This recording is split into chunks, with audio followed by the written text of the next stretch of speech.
welcome back to the Up and Adam Show. My name is Adam Lupis. How's everyone doing today? I'm doing fantastic because, guys, we're sitting with a living legend. He's been both a solo artist and a member of the band Styx for more than 20 years. Please welcome the Canadian treasure, Lawrence Gowan. How's it going, man? It couldn't be better, Adam. How are you today? Good, good. I love the setup you got there. The jukebox in the back, everything looks awesome. Oh, yeah. That's all cardboard behind me. There's nothing there at all, actually. I'll move that away in a second.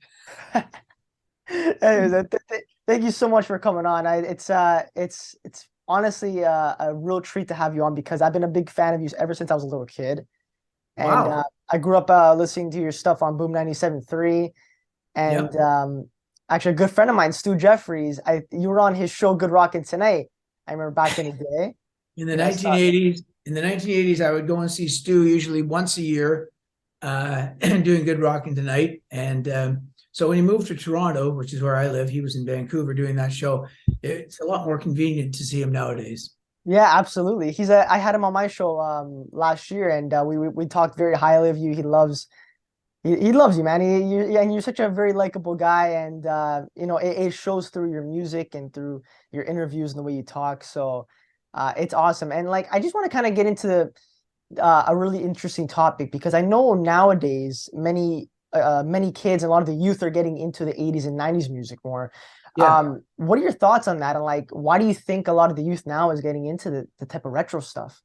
That's a great question, and one that I've been kind of asking myself that since around, I'm going to say around 2008. I was at that point, I'd been in Styx for 9 years, and I hadn't done any solo Gowan shows from the time that I did some in the first year I joined Styx in 1999 because I had contracts signed that I needed to attend to. But beyond 1999, I hadn't done any Gowan shows from 2000 to 2008.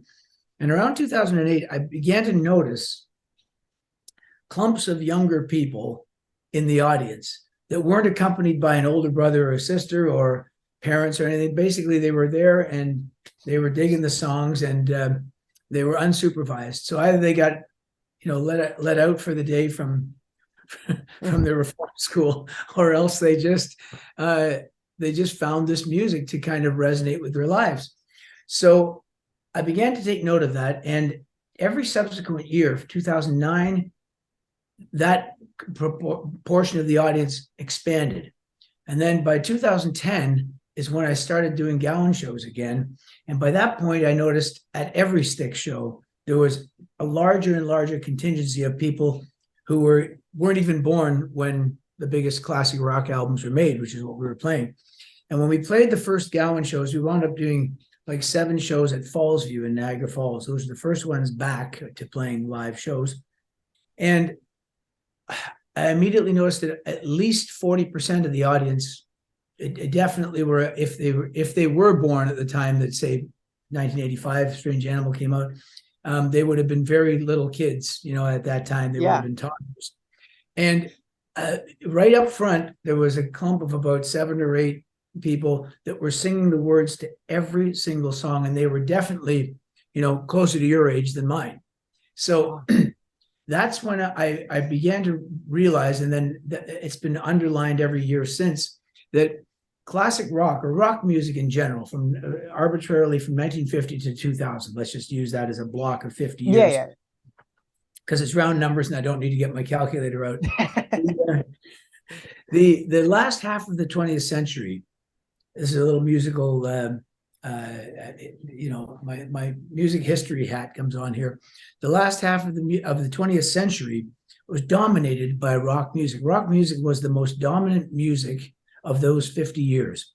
And you could argue that the first 50 years of the 20th century, from 2000 to 2050, from 1900 to 1950, were dominated by jazz and what jazz brought about. It brought all kinds of other styles, with with swing and boogie woogie, and there's ragtime. Well, ragtime precedes it actually a little bit, but that was that era. The 1800s were dominated by the romantic music. Now, my point, the reason I'm going so long-winded about it is all that music, all the romantic music of, say, Tchaikovsky and Brahms and those composers, is still being played today. Stravinsky is actually in the 1900s.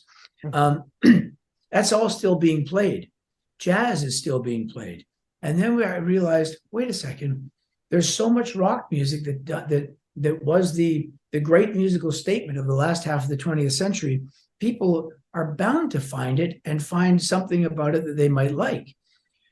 The other factor in there is, for some reason, the songs and the lyrics still really resonate, or they were transmutable, I guess that might be the term, to people's lives today, to where they hear those songs as concurrent with their own experience, and they can kind of see themselves in the song, personalize the songs.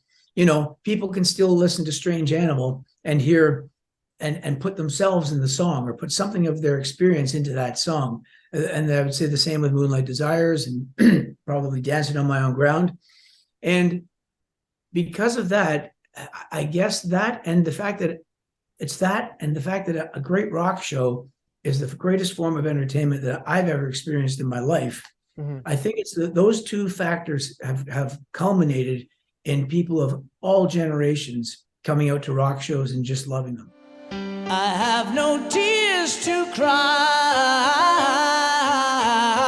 and you will never break me till the day I die.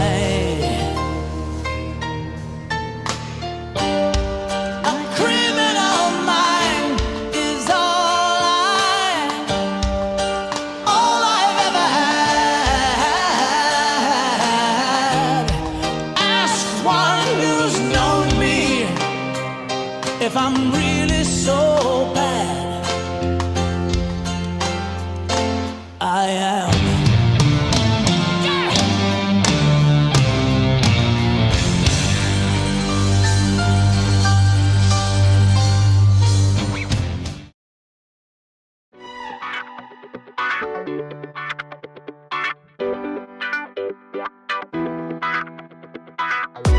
Thank you.